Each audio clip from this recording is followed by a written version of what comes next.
Hi hello welcome back to my channel. It's me Sangeetha. ഇന്ന് നല്ല easy ആയിട്ട് ഉണ്ടാക്കാൻ പറ്റുന്ന നല്ലൊരു കറി റെസിപ്പി ആയിട്ടാണ് വന്നിരിക്കുന്നത്. പപ്പായ കൊണ്ടാണ് ഈ കറി ഉണ്ടാക്കുന്നത്. ചോറിൻ്റെ കൂടെ കഴിക്കാനായിട്ട് നല്ല ടേസ്റ്റ് ആയിട്ടുള്ള ഒരു അടിപൊളി കറിയാണ്. എല്ലാവരും വീഡിയോ സ്കിപ്പ് ചെയ്യാതെ മുഴുവനായിട്ട് കാണുമെന്ന് പ്രതീക്ഷിക്കുന്നു. എങ്ങനെയാണ് ഈ ഒരു പപ്പായ കറി ഉണ്ടാക്കുന്നതെന്ന് നോക്കാം. കറി ഉണ്ടാക്കാൻ വേണ്ടിയിട്ടുള്ള പപ്പായ ഞാൻ ഇവിടെ എടുത്ത് വെച്ചിട്ടുണ്ട്. ഇത് നമുക്കൊന്ന് ചെത്തി കഷ്ണങ്ങളായിട്ടൊന്ന് അരിഞ്ഞെടുക്കണം. അപ്പോൾ അതിനായിട്ട് ആദ്യം തോലൊക്കെ മാറ്റി അതിൻ്റെ ഉള്ളിലത്തെ കുരും തോലൊക്കെ കളഞ്ഞ് നമുക്ക് പപ്പായ ചെറിയ ക്യൂബ്സ് ആയിട്ട് കട്ട് ചെയ്തിട്ടെടുക്കാം. നമ്മൾ സാധാരണ കറിക്കൊക്കെ എടുക്കുന്ന പോലെ തന്നെ നമുക്ക് അരിഞ്ഞെടുക്കാം. ഇനി നമുക്ക് കറി ഉണ്ടാക്കാൻ പോകുന്ന പാത്രത്തിൽ, ഇപ്പോൾ കുക്കറാണെങ്കിൽ കുക്കർ വേണമെങ്കിൽ നിങ്ങൾക്ക് എടുക്കാവുന്നതാണ്. നമുക്ക് ഇപ്പോൾ അരിഞ്ഞ് വെച്ചിരിക്കുന്ന പപ്പായ അതിലേക്ക് ഇട്ട് കൊടുക്കാം. പിന്നെ ചേർക്കാൻ പോകുന്നത് 2 പച്ചമുളകാണ്. അതൊന്ന് നടുക്കി കീറിയിട്ടിട്ട് കൊടുക്കാം. പിന്നെ എരിവ് കുറഞ്ഞ മുളക് പൊടിയാണ്. എരിവുള്ളതാണെങ്കിൽ പകുതി എടുത്താൽ മതിയാവും കേട്ടോ. അപ്പോൾ ഞാനിത് എരിവ് കുറഞ്ഞതായ കാരണം കൊണ്ട് 1 ടീസ്പൂൺ അളവിൽ ചേർക്കുന്നുണ്ട്. പിന്നെ 1/2 ടീസ്പൂൺ അളവിൽ മഞ്ഞൾപ്പൊടിയും 1 തണ്ട് കറിവേപ്പിലയും കൂടി ചേർത്ത് പിന്നെ കുറച്ച് വെള്ളം ഒഴിച്ചു കൊടുക്കുന്നുണ്ട്. പപ്പായ വേവാനായിട്ട് ആവശ്യത്തിനുള്ള വെള്ളം. ഇപ്പം ഞാനിത് തുറന്ന് വെച്ച് പാത്രത്തിലായിട്ട് വേവിക്കുന്ന കാരണം കൊണ്ട് കുറച്ചധികം വെള്ളം ഒഴിച്ചിട്ടുണ്ട്. കുക്കറിലൊക്കെ ആണെങ്കിൽ വളരെ കുറച്ച് വെള്ളം ഒഴിച്ചാൽ മതി. ഇതൊന്ന് തിളച്ച് വരട്ടെ.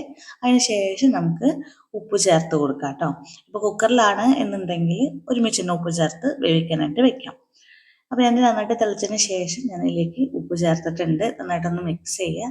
എന്നിട്ട് അടച്ചു വെച്ചിട്ടൊരു 6-7 മിനിറ്റ് വരെ നമുക്ക് വേവിച്ചിട്ടെടുക്കാം. അപ്പോഴേക്കും പപ്പായൊക്കെ നല്ല രീതിയിൽ വെന്ത് വന്നിട്ടുണ്ടാകും. അപ്പോൾ ഈ ഒരു സമയം കൊണ്ട് നമുക്ക് കറിക്ക് വേണ്ട അരപ്പ് റെഡിയാക്കാം. അപ്പോൾ ഞാൻ ഒരു അരമുറി വലിയ ഒരു അരമുറി തേങ്ങ ചിരകി എടുത്തിട്ടുണ്ട്. അത് നമുക്കൊരു മിക്സിയുടെ ജാറിലേക്ക് ഇട്ട് കൊടുക്കാം. അതിലേക്ക് ഒരു 2 അല്ലി വെളുത്തുള്ളി, ചെറിയ വെളുത്തുള്ളിയാണ്, 2 അല്ലി മാത്രമേ എടുത്തിട്ടുള്ളൂ. കൂടുതലായിട്ടുണ്ടെങ്കിൽ അതിൻ്റെ ചൊയ വരും, അപ്പം അത്രയും വേണ്ട. പിന്നെ ഒരു 10 മണി കുരുമുളകും ഒരു 1/4 ടീസ്പൂൺ അളവിൽ ചെറിയ ജീരകവും കൂടെ നമുക്ക് ചേർത്ത് ആവശ്യത്തിനുള്ള വെള്ളം ഒഴിച്ച് നന്നായിട്ടൊന്ന് അരച്ചെടുക്കാം. നല്ല ഫൈനായിട്ട് അരച്ചെടുക്കണം കേട്ടോ. നല്ലപോലെ അരഞ്ഞു കിട്ടണം. അപ്പോൾ ഈ അരച്ച ഇതിലേക്ക് തന്നെ നമ്മൾ ഇനി ഒരു ഇൻഗ്രീഡിയൻ്റ് കൂടെ ചേർക്കുകയാണ്, തൈര്. അത്രയധികം പുളിയില്ലാത്ത തൈരാണ് ചേർക്കുന്നത്. നല്ല കട്ട തൈരാണ് ചേർക്കുന്നത്. ഒരു 2 കയ്യിൽ ഞാൻ ഇതിലേക്ക് ഇപ്പോൾ ചേർക്കുന്നുണ്ട്. നമുക്ക് പുളി നോക്കിയിട്ട് അതിനനുസരിച്ചിട്ട് നമുക്ക് ചേർത്ത് കൊടുക്കുന്നതാണ്. ഈ അളവിൽ തന്നെ എടുക്കണമെന്നില്ല. അപ്പോൾ ഞാൻ അതൊന്ന് കറക്കിയെടുത്തതിന് ശേഷം ഞാൻ കുറച്ചും കൂടി തൈര് ചേർക്കുന്നുണ്ട്. ഇനി വല്ലാണ്ട് അങ്ങനെ അരച്ചെടുക്കേണ്ട ആവശ്യമൊന്നുമില്ല. ആ തൈരിലത്തെ കട്ടയ്ക്കൊന്ന് ഉടയാൻ വേണ്ടിയിട്ട് ജസ്റ്റ് ഒന്ന് കറക്കിയെടുക്കാം. അത്രേ വേണ്ടുള്ളൂ. അപ്പോഴേക്കും നമ്മളുടെ പപ്പായ കൂടെ വെന്ത് റെഡി ആയിട്ടുണ്ട്. കണ്ടില്ലേ, നല്ല രീതിയിൽ വെള്ളമൊക്കെ വറ്റി ആ പപ്പായയുടെ ആ വെളുത്ത കളറൊക്കെ മാറി നല്ല രീതിയിൽ തന്നെ വെന്ത് വന്നിട്ടുണ്ട്. അപ്പം നമുക്ക് ഇതിലേക്ക് ഇനി അരച്ചു വെച്ചിരിക്കുന്ന ഈ അരപ്പ് ചേർത്ത് കൊടുക്കാം. അപ്പോൾ കുറച്ച് ലൂസായിട്ടാണ് ഇരിക്കുന്നത്, അത് കുഴപ്പമില്ല. ഒന്ന് തിളച്ച് കുറുകി വന്നോളൂ കേട്ടോ. ഇനി നമുക്ക് ചെയ്യേണ്ട കാര്യം, ശ്രദ്ധിക്കേണ്ട ഈ ഒരു കാര്യമാണ് ഇനി ശ്രദ്ധിക്കേണ്ടത്. നല്ല ഹൈ ഫ്ലെയിം വെച്ചതിന് ശേഷം നല്ല പോലെ ഇളക്കി കൊടുക്കുക. കൈ വിടാതെ ഇളക്കിക്കൊണ്ടേയിരിക്കുക. ഇത് ഒന്ന് കുറച്ച് ശ്രദ്ധിച്ചിട്ട് ഒരു 2-3 മിനിറ്റ് നേരം നന്നായിട്ടൊന്ന് തിളച്ച് വരുന്നവരെ നന്നായിട്ട് ഇളക്കിക്കൊണ്ടിരിക്കണം കേട്ടോ.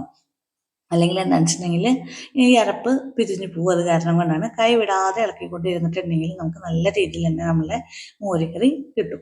ഇപ്പോൾ ഇതാ തിളയൊക്കെ വരുന്നുണ്ട്, കണ്ടില്ലേ. ഞാനതിപ്പോൾ കട്ട് ചെയ്തിട്ടുള്ള കാരണം കൊണ്ടാണ് കേട്ടോ അത്ര പെട്ടെന്ന് തിളച്ച് വന്നത്.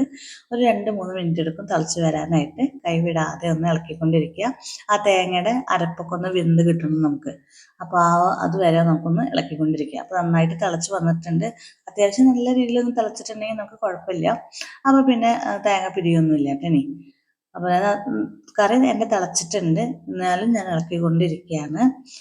അപ്പോൾ ഞാൻ ഒന്ന് ഉപ്പ് ചെക്ക് ചെയ്തപ്പോൾ കുറച്ച് ഉപ്പ് കുറവുണ്ട്. അപ്പോൾ ഞാൻ ഇതിലേക്ക് കുറച്ചും കൂടെ ഉപ്പ് ആഡ് ചെയ്യുന്നുണ്ട്. അപ്പോൾ ഈ ഒരു സമയത്ത് നിങ്ങൾക്ക് ഉപ്പ് കുറവുണ്ടെങ്കിൽ ഉപ്പ് ആഡ് ചെയ്യാം. അപ്പോൾ കണ്ടില്ലേ, കറിയൊക്കെ നന്നായിട്ട് തിളച്ച് കുറുകി വന്നു തുടങ്ങിയിട്ടുണ്ട്. കണ്ടില്ലേ, ഈ ഒരു ഇതിൽ ഇനി ഇരുന്ന് വീണ്ടും ഇതൊന്ന് കുറുകും. അപ്പോൾ ആ ഒരു തേങ്ങയൊക്കെ ഒന്ന് വെന്ത് കഴിഞ്ഞിട്ടുണ്ടെങ്കിൽ നമുക്ക് ഫ്ലെയിം ഓഫ് ചെയ്യാം. പപ്പായൊക്കെ ഓൾറെഡി വെന്തിട്ടുള്ളതാണല്ലോ. അത് പ്രത്യേക ടേസ്റ്റുള്ള നല്ലൊരു മോരുകറിയാണ് കേട്ടോ അത്. അപ്പോൾ ഞാൻ ഫ്ലെയിം ഓഫ് ചെയ്തു. ഇനി നമുക്ക് ഇതിലേക്ക് താളിച്ചൊഴിക്കാം. അതിനായിട്ട് വെളിച്ചെണ്ണയിലേക്ക് ഒരു 10 മണി ഉലുവ ഒന്ന് പൊട്ടിച്ചിട്ടെടുക്കുക. അതിന് ശേഷം കടുക് ചേർത്ത് കൊടുക്കുക. കടുകും നന്നായിട്ട് പൊട്ടി വന്നു കഴിഞ്ഞിട്ടുണ്ടെങ്കിൽ ഇതിലേക്ക് വറ്റൽമുളകും കറിവേപ്പിലയും ചേർത്ത് നമുക്ക് കറിയിലേക്ക് താളിച്ചൊഴിക്കാം. ഇപ്പോൾ നിങ്ങളുടെ ഈ ഉലുവ കടിക്കാനായിട്ട് ഇഷ്ടമില്ലാത്തവരാണെങ്കിൽ ഉലുവ പൊടി നമ്മൾ ഇറക്കുന്നതിനെക്കാട്ടിലും മുന്നേ ഒഴിച്ചു കൊടുത്താലും മതി. അപ്പോൾ ഇത്രയേ ഉള്ളൂ.